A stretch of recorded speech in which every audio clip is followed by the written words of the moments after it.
Vraiment, avec tous les fonds que nous avons reçus, nous avons pu réaliser le forage, installer une pompe immergée solaire, ainsi que le bassin. Il y a l'eau là-bas.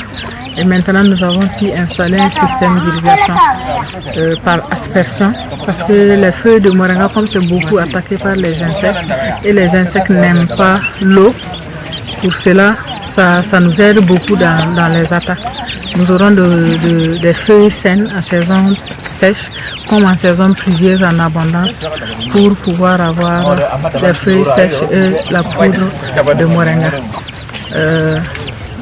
Vraiment pour nous, ça a été vraiment bien et c'est un champ modèle pour tous les producteurs qui vont pouvoir s'engager dans la production de moringa.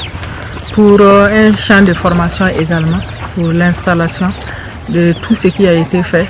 Avec ce que nous avons mis en place, c'est facile d'installer un système de traçabilité pour la récolte de moringa. Où que ce soit le produit, on peut remonter jusqu'à la source.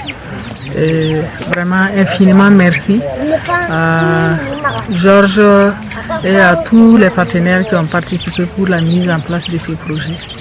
Merci beaucoup.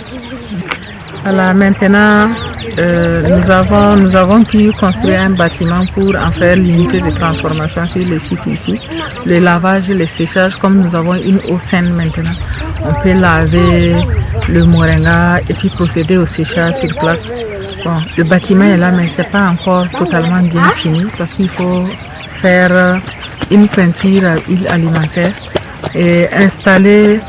Certainement, ce que nous voulons faire, c'est de mettre en place un système de biogaz qui va pouvoir réchauffer la salle. Actuellement, nous avons des feuilles en abondance, mais le séchage est difficile parce que ça prend du temps. Et quand ça prend du temps, la moisissure se développe sur les feuilles, ce n'est pas une bonne chose. Mais si le bâtiment est chauffé entre 35 et 40 degrés, ça nous permettra d'avoir des feuilles en abondance en saison pluvieuse et puis en toute saison. Voilà. Et comme c'est sur place, nous n'aurons pas de problème avec le temps de transport, puisque le moringa, les feuilles de moringa se décomposent rapidement. Le temps de transport, il n'y aura pas tout ça. Et c'est après le séchage maintenant, ça va diminuer la quantité des feuilles. Et c'est ce que nous allons amener à Bobo pour la mouture. Parce qu'il manque, il n'y a pas d'électricité sur le site, c'est un peu loin du site de chaud.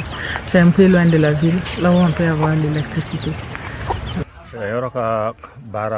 Depuis que nous avons reçu une formation en permaculture, ça nous a aidé à produire le moringa selon l'éthique et les principes de la permaculture. Nous avons pu clôturer 2 hectares parce que le moringa est primé par tous les animaux, qu'ils soient domestiques ou sauvages, bovins, ânes, petits ruminants, lièvres. Nous avons pu bien clôturer les 2 hectares en renforçant les angles et le milieu par des poteaux en béton. Le grillage est haut de 2 mètres et tout a été fixé au sol par des pierres sauvages et du béton. La superficie de 2 hectares a été divisée en 4 grandes parties et chaque quart d'hectare a été également divisé en 4 parties pour faciliter le système de traçabilité et pour faciliter le déplacement entre les arbres de moringa.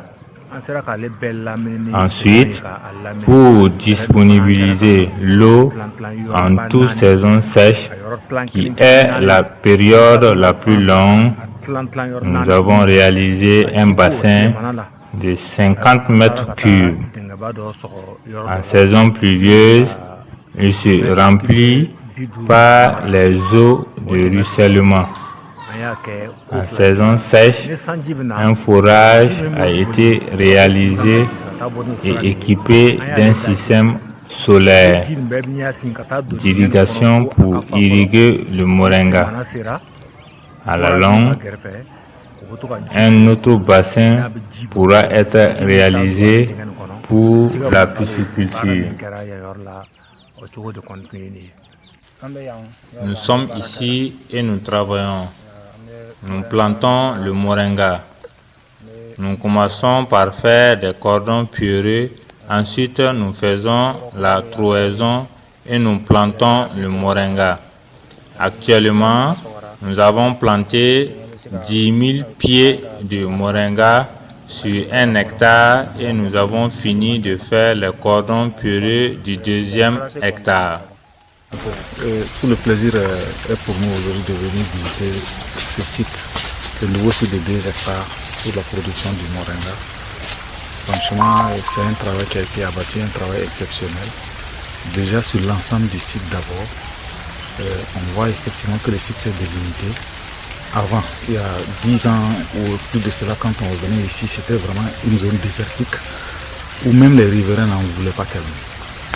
C'est ici aujourd'hui qu'on se rend compte qu'en réalité il y a la verdure, il y a la forêt et on voit également les herbes qui ont changé, de nouvelles espèces qui sont là. Et effectivement sur le nouveau site du moringa, quand on est passé aujourd'hui, on a vu effectivement que la nature a commencé vraiment à prendre en fait de la valeur encore, à occuper le site. On a vu des herbes en fait qui étaient quasiment disparues, qui avaient quasiment disparu dans la zone. Franchement c'est un grand plaisir pour nous de voir tout ça aujourd'hui. Également le travail qui a été abattu là-bas, un travail vraiment de très grande qualité. L'ordre en réalité de plantation, les trous, les retenues d'eau, l'irrigation et autres, tout ça laisse à croire qu'en réalité ça, moi je pense que c'est vraiment un site pilote où beaucoup devraient venir s'inspirer pour pouvoir voir qu'en fait non seulement c'est possible, mais c'est réalisable.